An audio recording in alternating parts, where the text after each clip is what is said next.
warahmatullahi wabarakatuh. Di video ini, saya akan memaparkan materi yang berjudul Resiko Keuangan Perusahaan. Sebelumnya, perkenalkan nama saya Ade Sopi Rahmawati dengan NIM 02210117. Saya mahasiswa Universitas Linggabuana PGRI Sukabumi, Fakultas Ekonomi dan Sosial, Prodi Manajemen. Tujuan saya membuat video ini untuk memenuhi tugas mata kuliah manajemen resiko dengan dosen pengampu Bapak Angga Pramadista SEMM. Adapun materi yang akan saya sampaikan yaitu ada 7. Yang pertama, resiko keuangan. Yang kedua, resiko aspek keuangan. Yang ketiga, 3 efek utang. Yang keempat, resiko kredit. Yang kelima, upaya mengatasi resiko kredit. Yang keenam, alasan mengelola resiko keuangan. Dan yang terakhir, yang ketujuh adalah kesimpulan. Adapun materi yang akan saya sampaikan yang pertama adalah resiko keuangan. Kerugian yang timbul akibat perubahan harga mata uang, tingkat bunga, komoditas dan ekuitas resiko yang dihadapi ini disebut sebagai resiko pasar. Resiko keuangan adalah fluktuasi target keuangan atau ukuran moneter perusahaan karena gejolak berbagai variabel makro. Menurut Brigham dan Houston yang dikutip oleh Dramawan pada tahun 2015 menjelaskan bahwa resiko keuangan adalah suatu tambahan resiko bagi pemegang saham biasa yang diakibatkan oleh penggunaan leverage keuangan. Leverage keuangan mengacu pada penggunaan sekuritas yang memberikan penghasilan tetap atau hutang dan saham preference. Di dalam perusahaan, resiko yang dihadapi dalam aspek keuangan cukup tinggi, antara lain ada 4. Yang pertama, biaya produksi yang berlebihan. Yang kedua, ada pinjaman yang berlebihan. Yang ketiga, ada biaya overhead yang tinggi. Yang keempat, ada utang. Yang pertama, biaya produksi yang berlebihan. Biaya produksi yang tinggi akan berdampak pada harga jual produk yang tinggi pula, sehingga produk akan sulit bersaing di pasar. Cara mengatasi pengurangan biaya tersebut dapat dilakukan dengan cara melakukan efisiensi dan otomatisasi.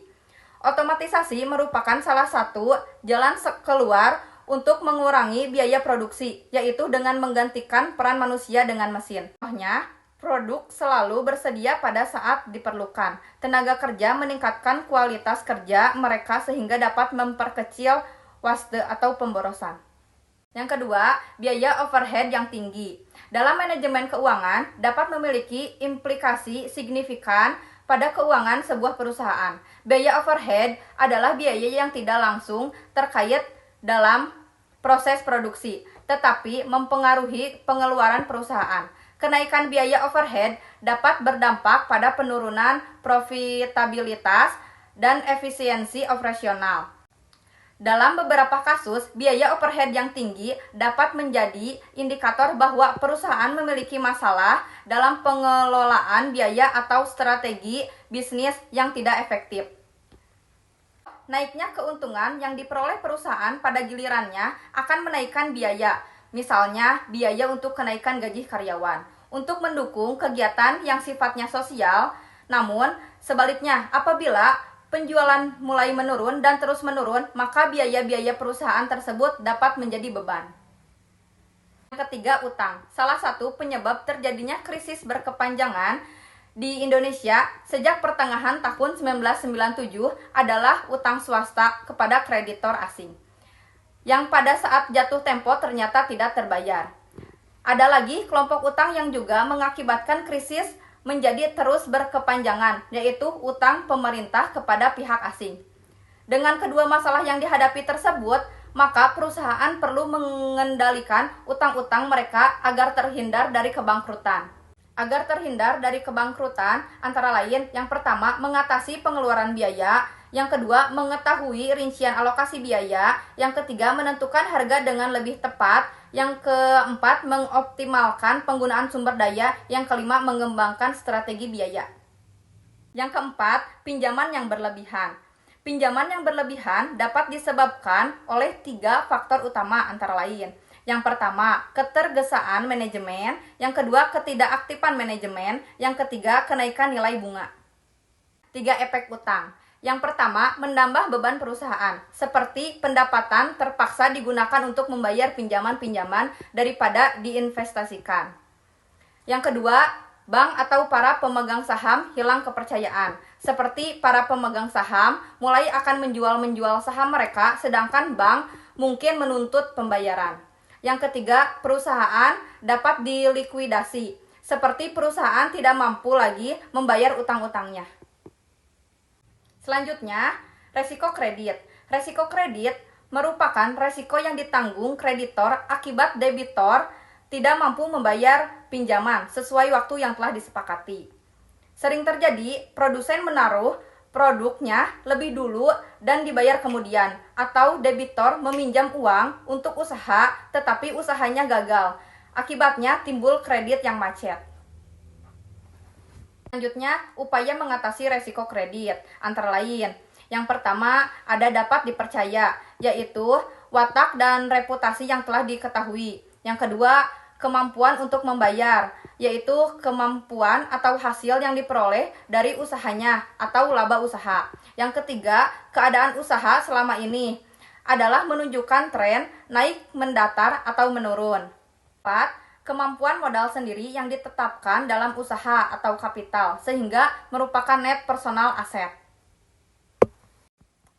Selanjutnya, alasan mengelola resiko keuangan. Yang pertama, mengendalikan resiko keuangan dapat meningkatkan nilai perusahaan karena investor mempunyai manajer keuangan yang mampu mengidentifikasi dan mengelola resiko pasar. 2. Stabilitas aliran kas bisa meminimalkan kejutan laba sehingga ekspektasi arus kas naik. Stabilitas laba mengurangi resiko gagal bayar dan kebangkrutan. Yang ketiga, manajemen exposure yang aktif membuat perusahaan bisa konsentrasi pada resiko bisnis utama. Misal, perusahaan manufaktur dapat melindungi dari resiko suhu bunga dan mata uang dengan berkonsentrasi pada produksi dan pemasaran. Yang keempat, pemberian pinjaman atau debitur. Karyawan dan pelanggan juga bisa memperoleh manfaat dari manajemen exposure. Yang terakhir adalah kesimpulan. Risiko keuangan dapat mempengaruhi target keuangan perusahaan akibat gejolak variabel makro. Risiko kredit, biaya produksi tinggi, biaya overhead tinggi, utang, dan pinjaman berlebihan adalah beberapa risiko keuangan yang dihadapi perusahaan. Mengelola risiko keuangan dengan baik dapat meningkatkan nilai perusahaan dan stabilitas aliran kas. Manajemen exposure aktif juga dapat membantu perusahaan fokus pada resiko bisnis utama. Sekian yang dapat saya sampaikan. Mohon maaf bila ada salah kata. Wassalamualaikum warahmatullahi wabarakatuh. Alhamdulillah.